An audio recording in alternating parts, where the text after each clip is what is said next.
ഇത് ഭയങ്കര അധികം വിഷമത്തോടെയാണ് ഈ വീഡിയോ ഇടുന്നത്. സത്യം പറഞ്ഞാൽ നമ്മളെപ്പോലുള്ള സ്ത്രീകൾ കാരണമാണ് ഇങ്ങനെ ഒരു യുവാവിന് പറ്റിയെന്നൊക്കെ പറഞ്ഞത് ഭയങ്കരമായിട്ടും വിഷമം വരുന്ന ഒരു കാര്യം തന്നെയാണ്. എന്നെ സംബന്ധിച്ചത് സത്യം പറഞ്ഞാൽ ഭയങ്കര വലിയൊരു വിഷമം തന്നെയായി. കാരണം വെച്ചാൽ ഇപ്പോൾ രണ്ടാമത്തെ സംഭവമാണ്. ആദ്യത്തെ ഒരുത്തി കെട്ടിയിപ്പം മൂലയ്ക്ക് പോയി ഇരിപ്പുണ്ട്. രണ്ടാമത് ഈ പറയുന്ന പെൺകുട്ടി ചെയ്ത് ഭയങ്കര തെറ്റായ ഒരു കാര്യം. അവളുടെ ഒരു വീഡിയോ കാരണം ആ വീഡിയോ സത്യം പറഞ്ഞാൽ അയാളുടെ കൊലക്കയറാവുകയും ചെയ്തത് അല്ലേ. നമ്മളൊന്ന് ആലോചിച്ച് നോക്കിക്കേ. ഇതിൻ്റെ എന്താ സംഭവം എന്ന് സത്യം പറഞ്ഞാൽ ഒരു വീഡിയോ, അതായത് ആ പെൺകുട്ടിയുടെ അടുത്ത് ബസ്സിൽ വെച്ചിട്ട് അപമര്യാദയായിട്ട് പെരുമാറി എന്ന് പറയുന്ന ഒരു വീഡിയോ അവൾ സോഷ്യൽ മീഡിയയിലിട്ട് പ്രദർശിപ്പിച്ചു. അങ്ങനെയായിരുന്നു ഈ പെൺകുട്ടി ചെയ്യേണ്ടത്.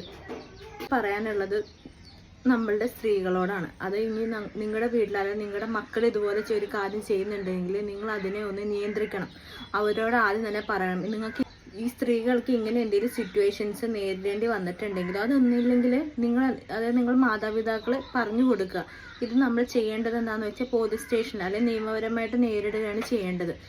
അതല്ലാതെ ഇങ്ങനെ ഒരു സോഷ്യൽ മീഡിയ എന്നൊരു പ്ലാറ്റ്ഫോമിലൂടെ ആ വീഡിയോസൊക്കെ പകർത്തി അത് പ്രദർശിപ്പിച്ചിട്ട് ഇങ്ങനെ ഒരാളെ വ്യക്തിഹത്യ ചെയ്യേണ്ട കാര്യമുണ്ടോ? ഇപ്പൊ എന്താ സംഭവിച്ചത്? ഈ പറയുന്ന ഈ പെൺകുട്ടി അയാളെ കൊല്ലുകയല്ല ചെയ്തത്.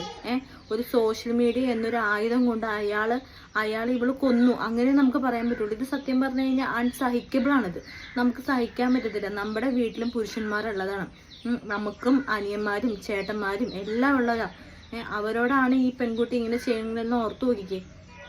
അതുകൊണ്ട് ദയവ് ചെയ്ത് ഇങ്ങനെയുള്ള പെൺകുട്ടികൾ നിങ്ങളുടെ വീട്ടിലും ഉണ്ടെങ്കിൽ അവരെ ദയവ് ചെയ്ത് പറഞ്ഞ് മനസ്സിലാക്കുക. എന്താണ് ഇവിടെ സ്ത്രീകൾക്കൊരു നിയമത്തിൻ്റെ ഒരു ശക്തിയുണ്ട്. ആ ശക്തിനെ നല്ല രീതിയിൽ ഉപയോഗിക്കാൻ പഠിപ്പിച്ചു കൊടുക്കുക ഈ സ്ത്രീകളെ സംബന്ധിച്ച്. ഞാൻ പറയുകയാണെങ്കിൽ ഇനി ഈ പെൺകുട്ടിക്ക് ഒരു സമാധാനമുള്ളൊരു ജീവിതം ഉണ്ടാവുമോ? ഈ ജീവിതകാലം മുഴുവൻ ഇവൾക്ക് സമാധാനമുള്ളൊരു ജീവിതം ഉണ്ടാവുമോ? ഒരാളെ ഇവള് കൊന്നില്ലേ ഇവള്? ഒരു കുടുംബത്തിന്റെ ഒരു കൈത്താങ്ങിനല്ലേ ഇവൾ കൊന്നു കളഞ്ഞത്. എനിക്ക് പിന്നെ മറ്റൊരു അഭിപ്രായം എന്താണെന്ന് വെച്ച് കഴിഞ്ഞാൽ, നിങ്ങൾ പുരുഷന്മാർ മിണ്ടാതിരിക്കരുത്. നിങ്ങൾ ഇതിനെതിരെ നിങ്ങൾ ശബ്ദം ഉയർത്തുക തന്നെ ചെയ്യണം. കാരണം എന്ന് വെച്ചാൽ ഇതുപോലെ സ്ത്രീകൾ റീച്ച് കിട്ടാനും മറ്റുള്ള സ്ത്രീകൾ ഉണ്ടാവുമായിരിക്കും. സത്യം പറഞ്ഞ പുരുഷന്മാർ ഇതിനെ പ്രതികരിക്കുക തന്നെ ചെയ്യും. നിങ്ങളെല്ലാവരെയും മിണ്ടാതിരിക്കുന്നതുകൊണ്ടാണ് ഇങ്ങനെയുള്ള ചീത്ത ആണുങ്ങളും ഉണ്ടാകാം. പക്ഷെ എല്ലാവരും ആ ഗണത്തിൽപ്പെടുത്തുന്നവരാണെന്ന് ഞാൻ പറയില്ല. എനിക്കുള്ളതാണ്. അച്ഛനും ഭർത്താവും അനിയനും അനിയത്തിയും നമുക്കും വളർന്നു വന്ന ആൺകുട്ടികളൊക്കെ ഉള്ളതാണ്. അവർക്കാണ് നാളെ അനുഭവം വരുന്നെങ്കിൽ എന്ത് ചെയ്യും? അതുകൊണ്ട് എൻ്റെ അഭിപ്രായത്തിൽ നിങ്ങൾ പുരുഷന്മാരെ തന്നെ ഇതിനെതിരെ നടപടി എടുപ്പിക്കണം. കാരണം ഇതൊരു കേസാക്കണം. ഇത് കേസായിട്ട് തന്നെ മൂവ് ചെയ്യണം. കാരണം ഇങ്ങനെ ഒരു സ്ത്രീയും ഇനി ചെയ്യരുത്. ഇനി ആരും ഇതുപോലെ ചെയ്യരുത്. ഇതുപോലെ ബസ്സിൽ വെച്ച് എന്തെങ്കിലും അനുഭവം ഉണ്ടായിക്കഴിഞ്ഞാൽ അത് നേരെ നിയമ നടപടിയായിട്ട് എന്നെ പോലീസ് സ്റ്റേഷനിൽ കൊണ്ടുപോവുക. എന്നിട്ട് അവിടെ വെച്ചിട്ട് എന്താണെന്ന് വെച്ചാൽ ചെയ്യുക. ഈ പറയുന്ന പെൺകുട്ടിക്കാണെങ്കിലും ഇത് അവൾക്ക് അങ്ങനെ ചെയ്യാവുന്നുണ്ടായിരുന്നുള്ളൂ. അവൾ അത് ചെയ്തില്ല. അഥവാ ഇവൾക്ക് ഒന്നില്ലെങ്കിൽ ഇവൾക്ക് ആ പരസ്യമായിട്ട് ആ ബസ്സിൽ വെച്ച് തന്നെ അയാൾക്ക് അതിനെതിരെ മറുപടി നൽകാമായിരുന്നു.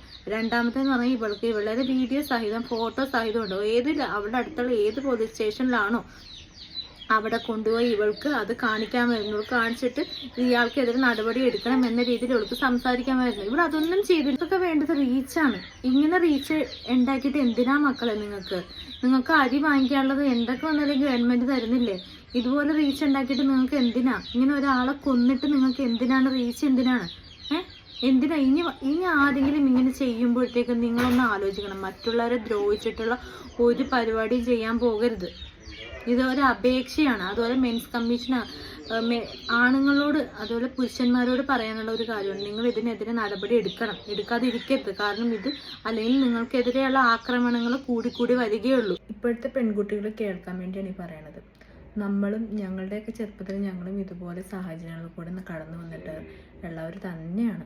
പക്ഷെ ഞങ്ങളൊന്നും ആ സമയം ഈ മൊബൈൽ ഫോണും കൊണ്ടിട്ട് ഇതുപോലെ വീഡിയോ പിടിച്ച് അല്ല അധിക്ഷേപിച്ചേക്കണം. അന്നേരം സ്പോട്ടിൽ പ്രതികരിച്ചാൽ ചെയ്യേണ്ടത്. ഇങ്ങനെ എന്തെങ്കിലും ഉണ്ടായാൽ തന്നെ ദയവ് ചെയ്ത് ഇന്നത്തെയുള്ള പെൺകുട്ടികൾ അതൊന്നും മനസ്സിലാക്കണം. ഒരാളെ ഇങ്ങനെ ക്രൂരമായിട്ട് കൊല്ലരുത്. നിങ്ങൾ ഇങ്ങനെ ചെയ്യുമ്പോഴത്തേക്കും ആ കുടുംബത്തിനുണ്ടാവുന്ന നാണക്കേട് നിങ്ങളൊന്ന് ആലോചിക്കുന്നുണ്ടോ? ഈ പെൺകുട്ടി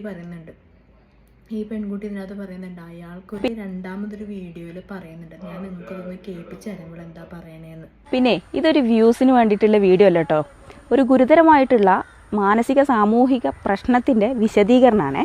ഇന്നലെ ഞാനൊരു പബ്ലിക് ബസ്സിൽ നിന്നുള്ളൊരു വീഡിയോ ഷെയർ ചെയ്ത്. എന്താണെന്ന് വെച്ച് കഴിഞ്ഞാൽ ഒരാൾ മനഃപൂർവ്വം എൻ്റെ ശരീരത്തിൽ സ്പർശിക്കുന്ന ഒരു വീഡിയോ. അതൊരു ആക്സിഡൻ്റ് അല്ല, ഒരു മിസ്അണ്ടർസ്റ്റാൻഡിങ്ങും അല്ല.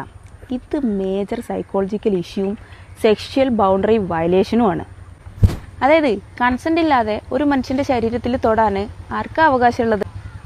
ശരിക്കിത് കാണിക്കുന്നത് എന്താണെന്നറിയോ?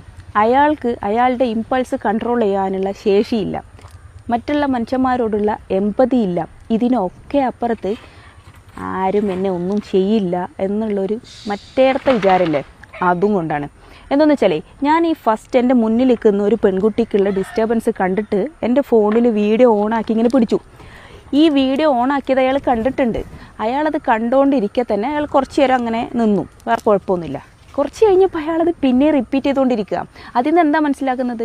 വീഡിയോ എടുത്താലും എനിക്ക് പ്രശ്നമില്ല, എങ്ങനെയായാലും പ്രശ്നമില്ല, ഞാൻ ചെയ്യാനുള്ളത് ചെയ്തുകൊണ്ടിരിക്കും എന്നുള്ളത്. ഇത് കാണിക്കുന്നത് ഇയാളിതൊരു പാറ്റേണായിട്ട് കണ്ടിന്യൂ ചെയ്യുന്നുണ്ട് എന്നുള്ളതാണ്. എന്ന് വെച്ച് കഴിഞ്ഞാൽ അയാളുടെ ബിഹേവിയറിൽ നല്ല പ്രശ്നമുണ്ട്.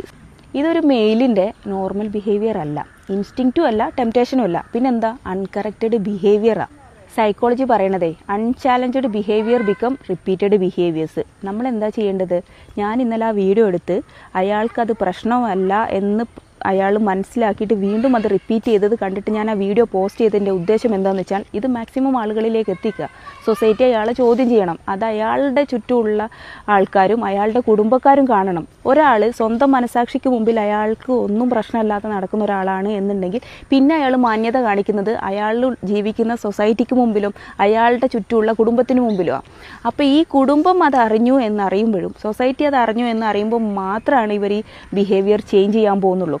അതാണ് ഞാൻ ആ വീഡിയോ ഷെയർ ചെയ്തതുകൊണ്ട് ഉദ്ദേശിച്ചത്. ആ സാധനം സൊസൈറ്റി നോർമലൈസ് ചെയ്യുന്നത് കൊണ്ട് എന്താ ഉണ്ടാവുന്നത് എന്ന് വെച്ച് കഴിഞ്ഞാൽ അയാൾ ഒരിക്കലും അത് ചേഞ്ച് ചെയ്യാൻ പോകുന്നില്ല.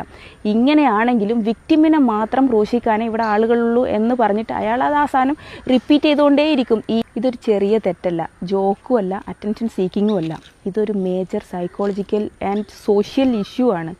സൊസൈറ്റിയും കുടുംബവും അറിഞ്ഞ് അയാളെ ബിഹേവിയർ, ഇത്തരം ആൾക്കാരുടെ ബിഹേവിയർ തിരുത്താനാണ് ശ്രമിക്കേണ്ടത്. എനിക്കിപ്പോൾ ഈ വീഡിയോ കണ്ടിട്ട് ഇതിൻ്റെ റിയാക്ഷനും ഇതിൻ്റെ റെസ്പോൺസൊക്കെ കണ്ടിട്ട് തോന്നുന്നതേ ഇയാളേക്കാൾ ഭയങ്കര കൗൺസിലിംഗ് കൊടുക്കേണ്ടത് നമ്മുടെ സൊസൈറ്റിക്കാരുടെ അവസ്ഥ ഒന്ന് ആലോചിച്ച് നോക്കിക്കേ. അദ്ദേഹത്തിൻ്റെ അച്ഛനും അമ്മയുമാണ് ഉള്ളത്. ആ അച്ഛനും അമ്മേനെ ഇനി സംരക്ഷിക്കാൻ ആരുണ്ട്? ഇവൾക്ക് അതിന് സാധിക്കുമോ?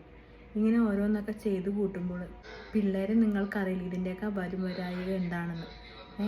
നമ്മുടെ വീട്ടിലെ പെൺകുട്ടികളുണ്ടെങ്കിൽ, നമ്മുടെ വളർന്നു വരുന്ന ഇനിയുള്ള പെൺകുട്ടികളുണ്ടെങ്കിൽ, നിങ്ങൾ മാതാപിതാക്കൾ അല്ലെങ്കിൽ സഹോദരങ്ങൾ ആരെങ്കിലും ഇത് കേൾക്കുന്നുണ്ടെങ്കിൽ ഇതൊന്ന് പറഞ്ഞു കൊടുക്കുക. സോഷ്യൽ മീഡിയ വഴി ചിലപ്പോൾ ഇവരിത് അറിയുന്നുണ്ടാവുമായിരിക്കും, പക്ഷെ നമ്മൾ വീട്ടുകാരിരുന്ന് തന്നെ പറഞ്ഞു കൊടുക്കണം ഇങ്ങനെയുള്ള കാര്യങ്ങളൊക്കെ ചെയ്യുമ്പോഴത്തേക്കും. ഇതൊരു പബ്ലിക്കായിട്ടുള്ള കാര്യമല്ലേ. ഇത് നമ്മൾ ദയവ് ചെയ്ത് നമ്മുടെ വീട്ടുകാരെ തന്നെ നമ്മളിതൊക്കെ പറഞ്ഞു കൊടുക്കണം. ഇനിയെങ്കിലും ഇങ്ങനെ ഒരു ഗതികേട് ഒരു മനുഷ്യനും ഉണ്ടാവാതിരിക്കട്ടെ.